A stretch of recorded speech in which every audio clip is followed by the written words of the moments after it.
네, 구급대원이 이렇게 취객에게 폭행을 당해서 뇌출혈로 사망한 사건이 국민적인 공분을 사고 있는 가운데에서 또 구급대원이 폭행을 당하는 사건이 발생했습니다. 소방청은 구급대원 폭행에 대해 무관용 원칙으로 엄정 대응하겠다고 밝혔습니다. 관련 소식 양지민 변호사와 함께 살펴보겠습니다. 어서 오세요. 어서 오세요. 안녕하세요. 네, 안 좋은 소식들이 좀 많이 들려서요. 일단은 취객에게 폭행을 당해서 뇌출혈로 돌아가신 분도 계신데 또 이런 구급 장비를 파손한 30대 여성이 또 입건이 됐다고 하네요. 근데 이런 사례가 굉장히 많이 증가를 하고 있어서 관련된 저희 그래픽이 있으면 좀 보면서 저희가 얘기를 나누면 좋을 것 같은데 현재 3년 사이에 564건이 벌어졌고요.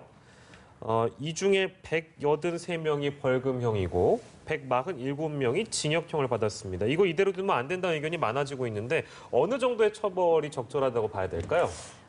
이게 사실은 법적으로 규정돼 있기로는 처벌 수위가 굉장히 높습니다. 이게 네. 초반 기본법에 규정이 돼 있는데요. 구급대원을 폭행하거나 협박하는 경우에는 5년 이하의 징역이나 3천만 원 이하의 벌금에 처한다라고 되어 있습니다. 네. 하지만 뭐 앞에서 짚어주셨지만 실질적으로 벌금형 이하로 처벌을 받는 그 비율이 거의 절반가량이 되거든요. 그렇기 때문에 아무리 법조항이 이렇게 엄격하게 마련이 돼 있어도 실질적으로 선고는 뭐 솜방망이 처벌에 불과하니까 이런 제도적 장치가 마련이 돼 있어도 유명무실한 거 아니냐라는 비판이 계속돼서 제기되고 있는 것이고요. 네. 그렇기 때문에 저는 사실은 소방대원에 대한 폭행이라든지 어떤 물리적인 위협이라든지 이런 부분에 대해서는 사실은 인신구속에 대해서도 적극적으로 법원이 검토를 하고 그리고 실질적으로 그렇게 인신구속되는 사례가 늘어난다라고 한다면 저는 범죄 예방 효과도 분명히 있을 것이라고 보거든요. 네. 그렇기 때문에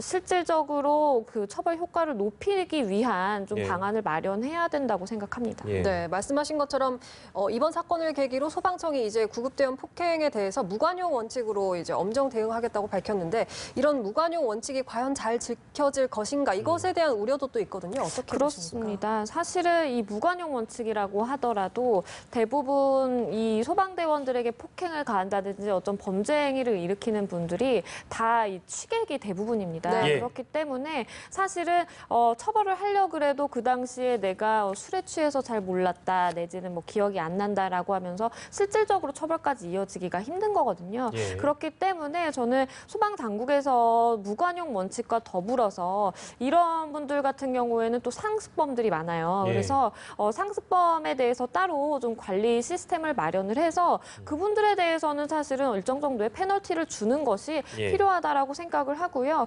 소방관들에 대한 설문조사를 했을 때도 90%가량이 일반 시민들 대응하기 굉장히 힘들다라고 했는데 그중 대부분이 취객 상대하기가 힘들다라고 대답을 한 것으로 나타났습니다. 그것만 보더라도 사실 취객 부분만 어느 정도 정리가 된다라고 한다면 소방대원들이 일하는 근무 환경도 좋아지고 이런 범죄도 좀 줄어들지 않을까 싶습니다. 네, 여하튼 참 술이 문제네요.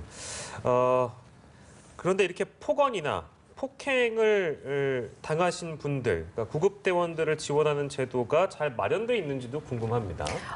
지금 일단은 그 이번에 사망한 구급대원 그 사건에서도 언론에서 그 차량 내부의 영상을 받아볼 수가 있었잖아요. 이게 다 CCTV가 의무적으로 설치돼 있기 때문에 우리가 그 영상을 볼 수 있는 겁니다. 그래서 모든 구급차 내에 CCTV가 다 설치가 돼 있고요. 그리고 뭐 출동할 때는 사실은 차량 안에 그 CCTV가 있기 때문에 다 담을 수가 없잖아요. 그런 경우에는 100% 웨어러블 캠이라 그래서 어디에 이렇게 부착을 한 다음에 다 찍을 수 있는 그 카메라도 다 지급을 한다고 합니다. 그리고 거기에 더불어서 이번 뭐 사건도 그렇고 계속해서 이런 구급대원에 대한 폭행 사건이 증가를 하다 보니까 소방당국에서는 아무래도 캠페인이라든지 좀 그 홍보 쪽으로도 좀 인력을 집중할 것으로 보이는데요.